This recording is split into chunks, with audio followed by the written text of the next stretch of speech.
రోజు రోజుకి గోల్డ్ రేట్లు పెరుగుతున్నాయి. తాకట్లో ఉన్న బంగారానికి వడ్డీలు పెరుగుతున్నాయని టెన్షన్ పడుతున్నారా? కొమ్మూరి గోల్డ్ వచ్చాక ఆ టెన్షనే పోయింది. కొమ్మూరి గోల్డ్. ఇద్దరు యువకులు ఫుల్లుగా తాగేసి ఒక ఆర్మీ జవాన్ని కారుతో గుద్ది చంపేశారు. హైదరాబాద్లో జరిగిన ఈ సంఘటన ఇప్పుడు రాష్ట్ర వ్యాప్తం కూడా వైరల్ అవుతుంది. అసలు ఏం జరిగింది ఈ ఘటనలో తెలుసుకుందాం. ప్రజెంట్ మనతో పాటు దాము బాలాజీ గారు సీనియర్ జర్నలిస్ట్ ఉన్నారు. వారిని అడిగి తెలుసుకునే ప్రయత్నం చేద్దాం. నమస్కారం సార్. సార్, ఇద్దరు యువకులు ఈ విధంగా ఫుల్గా తాగేసి ఒక ఆర్మీ జవాన్ని చంపేసినట్టుగా మనకు వార్త అందింది. హైదరాబాద్లోనే జరిగింది. సో అసలు ఏం జరిగింది ఈ ఘటనలో? ఎందుకు ఆ యువకులు చంపేశారు? ఎవరు ఆర్మీ జవాన్? దీనికి సంబంధించి ఎటువంటి వివరాలు ఉన్నాయి సార్? మనకి ఈ మధ్యకాలంలో వైరల్ అయింది మనం చూసాం. డాక్టర్ ప్రియాంకను కూడా ఇలాగే తాగేసి యాక్సిడెంట్ చేశారు. ఇక్కడ డ్రంక్ అండ్ డ్రైవ్ పట్ల సీరియస్గా ఉన్నప్పటికి కూడా ఇప్పటికి కూడా హైదరాబాద్లో చాలా యాక్సిడెంట్ కేసులు, డ్రంక్ అండ్ డ్రైవ్ కేసులే కనిపిస్తున్నాయి. సో లేటెస్ట్గా ఒక ఆర్మీ జవాన్ని పొట్టను పెట్టుకున్న టీనేజర్స్ వార్త వైరల్ అవుతుంది. అసలు ఎలా జరిగింది, మనకున్న సమాచారం ఏంటి అని చూద్దాం. ఇది నార్సింగి పోలీస్ స్టేషన్ పరిధిలో జరిగింది. ఈ తెల్లవారుజామున 5:30 గంటలకు ఈ యాక్సిడెంట్ జరిగింది. ఇది ఒక మహీంద్రా ఎక్స్యూవీ లో కొంతమంది నలుగురు టీనేజర్స్ వాళ్ళు ముందు రోజు సన్ సిటీలో ఒక లేట్ నైట్ పార్టీకి వెళ్ళారు. అక్కడ ఫుల్గా నైట్ అంతా తాగి అక్కడ నుంచి నిద్ర కూడా లేదు, వాళ్ళకి ఎక్కడ నిద్రపోలేదు. తాగి అర్లీ మార్నింగ్ బయలుదేరారు. ఆ మత్తులో ఉన్నారు అందరూ కూడా. ఓనర్ ఏమో క్రాంతి గౌడు, చందన్ అనే ఒక ఫ్రెండ్ ఉన్నాడు, వీరేష్ డ్రైవ్ చేస్తున్నాడు, వికాస్ పక్కన కూర్చున్నాడు. సో వీళ్ళు వస్తూ అంటే పోలీసులు ఇంకా కరెక్ట్గా కాజ్ ఆఫ్ యాక్సిడెంట్ చెప్పట్లేదు. అంటే వీళ్ళు ఒకటి రాంగ్ దీంట్లోకి వచ్చేసారని, రాంగ్ లేన్లోకి వచ్చేసారు, వేగంతో రాంగ్ లేన్లోకి వచ్చేసారు. అది కూడా ఒక ఆటోని ఓవర్టేక్ చేయబోయి రాంగ్ లేన్లోకి వచ్చేసినప్పుడు ఎదురుగా వస్తుంటాయి కదా, ఎదురుగా వచ్చే వాళ్ళకి సడన్గా ఒక వెహికల్ రాంగ్ లైన్లోకి వచ్చినప్పుడు వాళ్ళు బ్రేక్ లేని పరిస్థితి ఉంటుంది. సో ఎదురుగా ఏంటంటే కొంతమంది 2 వీలర్స్లో వస్తున్నారు. అందులో ఒక అతను రిటైర్డ్ ఆర్మీ, అంటే 20 ఏళ్ళు ఆర్మీలో పనిచేసి సుబేదార్గా రిటైర్డ్ అయ్యి ఇప్పుడు కూడా ఈ టోలీ చౌక్లో ఆర్టిలరీ సెంటర్ ఉంది, ఆర్మీకి సంబంధించి ఆర్టిలరీ సెంటర్ దగ్గర సెక్యూరిటీ గార్డ్గా ఆయన డ్యూటీ చేస్తున్నాడు. డ్యూటీ కోసం ఆయన బయలుదేరి ఇటు వస్తున్నాడు. ఈ కారు ఏమో ఇటు చేవళ్ళ వైపుగా వెళ్తుందన్నమాట. హైదర్సా కోటే దగ్గర నుంచి చేవళ్ళ వైపుకి వెళ్తుంది. ఈయనేమో హైదర్సా కోటే వైపుగా ఈయన వస్తున్నాడు.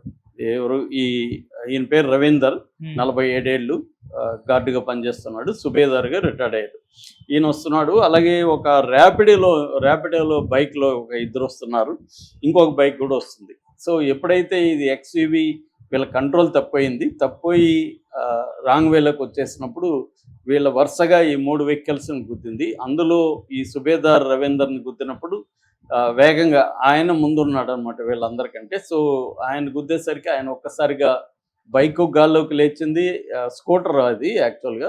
సో ఆయన కూడా గాల్లోకి లేచి పడిపోయి స్పాట్ డెడ్. మిగతా వాళ్ళకి తీవ్ర గాయాలయ్యి ఈ వెహికల్ని పక్కన అది పడిపోయింది. వెహికల్లో ఉన్న వాళ్ళకి, ఈ ఎస్యూవీలో ఉన్న వాళ్ళకి గాయాలు తగిలాయి కానీ మరి ప్రాణాంతకమైన గాయాలు కాదు. సో వాళ్ళు ఇమ్మీడియట్గా అక్కడ నుంచి పారిపోయారని చెప్తున్నారు. ఆ వెహికల్ని లోకల్స్ తీసుకొని ఇమ్మీడియట్గా 108కి ఫోన్ చేసి వీళ్ళని హాస్పిటల్కి తరలించారు. బట్ ఈయన బ్రాడ్ డెడ్ అని హాస్పిటల్లో చెప్పారు. మిగతా వాళ్ళు అయితే మాత్రం ట్రీట్మెంట్ తీసుకుంటున్నారు. ఈయనకి ఇప్పుడు ఉస్మానియా హాస్పిటల్లో పోస్ట్ మార్టం జరిగి కాజ్ ఆఫ్ డెత్ ఇవన్నీ చూస్తున్నారు. అయితే ఈ నలుగురిని కూడా పోలీసులు ఇమ్మీడియట్గానే అదుపులోకి తీసుకున్నట్టు చెప్తున్నారు నార్సింగ్ పోలీసులు.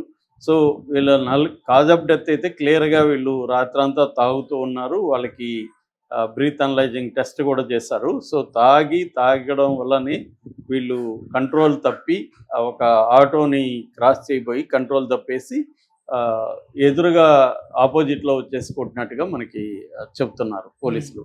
సో ఇప్పుడైతే వీళ్ళ మీద 105 BNS పెట్టారు. మామూలుగా యాక్సిడెంట్ కేసులు జరిగినప్పుడు 105 పెడతారు. అంటే culpable homicide not amounting to murder, అది BNS.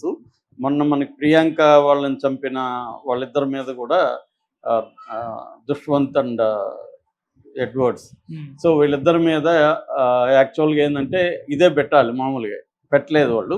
దాని తర్వాత ఆమె చనిపోలేదు కాబట్టి attempt culpable homicide not amounting to murder అని పెట్టారు. ఇప్పుడు ఆమె చనిపోయినట్టుగా హాస్పిటల్ డిక్లేర్ చేశారు కాబట్టి వాళ్ళ మీద కూడా సేమ్ 105 పెట్టారు. దాంతోపాటు వీళ్ళ మీద కూడా మోటార్ వెహికల్ యాక్ట్ కింద నెగ్లిజెన్స్గా డ్రైవ్ చేస్తున్నారని మోటార్ వెహికల్ కింద పెట్టారు. అలాగే డ్రంక్ అండ్ డ్రైవ్ కూడా కేసు పెట్టారు. ఇప్పుడు నలుగురిని అయితే ఈరోజు కోర్టుకు పెట్టి జైలుకి పంపించే అవకాశం అయితే కనిపిస్తుంది. అంటే ఓవరాల్గా ఎక్కువగా ఇట్లాంటి అర్లీ మార్నింగ్ యాక్సిడెంట్ యూతే పిల్లలే చేస్తున్నట్టుగా మనకు అర్థమవుతుంది. ఆ మధ్య కూడా ఇద్దరు తల్లి కూతుర్లు వాకింగ్లో వెళ్తున్నప్పుడు ఇలాగే రాత్రంతా తాగి 5 గంటలకు బయలుదేరిన ఒక కుర్రవాడు అతి వేగంగా కారు నడిపి వాడు కంట్రోల్ చేయలేక వీళ్ళని కొట్టాడు. వాళ్ళిద్దరు కూడా గాల్లోకి ఎగిరి అటుపక్క పడి చనిపోయారు. తల్లి కూతురు ఇద్దరు కూడా వాకింగ్లో వెళ్తున్న వాళ్ళు చనిపోయారు. మనకేందంటే ఎక్కువగా ఈ టీనేజ్ పిల్లలు బైక్ ఇన్సిడెంట్ ఆ మధ్య కూడా ఒక తెలుగు డైరెక్టర్కి వాళ్ళకి కూడా వచ్చిందని చెప్తున్నాను. నేను కూడా రెగ్యులర్గా వాకింగ్ అప్పుడు చూస్తుంటాను.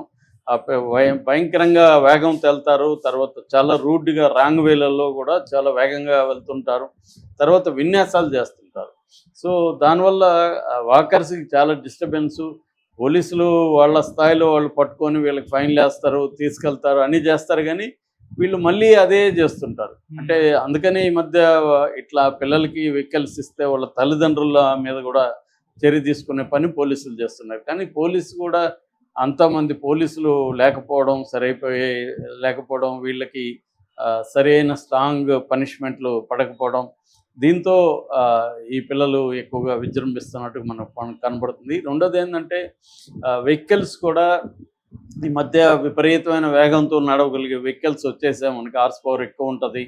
సో అట్లాంటి వెహికల్స్ అంతా వీళ్ళకి ఇచ్చేస్తున్నారు పిల్లలకి. వాళ్ళు దాన్ని ఆ థ్రిల్ కోసం విపరీతమైన వేగంతో పోతే కానీ వాళ్ళకి థ్రిల్ రాదు. సో అందుకోసం ఈ మధ్యకాలంలో రోజుకి ఓవరాల్గా మనకి ఇక్కడ హైదరాబాద్లోనే ఏదో ఒక ఇన్సిడెంట్లో చనిపోవడం అనేది జరుగుతుంది. ఓవరాల్గా 1,76,000 మంది ఇండియాలో రోడ్డు యాక్సిడెంట్లు చనిపోతున్నారు. దాదాపు 4 లక్షల వరకు రోడ్డు యాక్సిడెంట్లు జరుగుతున్నాయన్నమాట. సో దీనికంతా కూడా ప్రధాన కారణం ఏంటంటే, ఒకటి హైవేలలో వాటి కారణాలు వేరే ఉంటే, సిటీలో మాత్రం ఎక్కువగా ఇప్పటికి కూడా తాగి వేగంగా డ్రైవ్ చేయడం అనేది కనపడుతుంది. ఆ మధ్య మా ఫ్రెండ్ నేను నడిచి వెళ్తుంటే కూడా నైట్ 8 o'clockకి ఆటో వాడు వచ్చి మమ్మల్ని గుద్దాడు. వాడు తాగేస్తున్నాడు ఫుల్గా. ఆటో పోయి పడిపోయింది. ఆటోలో ఉన్న వాళ్ళకి గాయింది. మా ఫ్రెండ్ కూడా స్రోద పడిపోయాడు. సో ఆ విషయం చూస్తే అంటే 8కే తాగేస్తున్నాడు. సో పోలీసులు కూడా ఎన్ని చోట్ల పట్టుకోగలరు, అలా జరుగుతుందన్నమాట. సో అందుకని డ్రంక్ అండ్ డ్రైవే ఇప్పటికి కూడా ఎంత స్ట్రిక్ట్గా ఉన్నప్పటికి కూడా ఇప్పటికి కూడా డ్రంక్ అండ్ డ్రైవ్ వల్లే సిటీస్లో యాక్సిడెంట్లు మనం చూస్తున్నాం. Okay sir, thank you so much sir.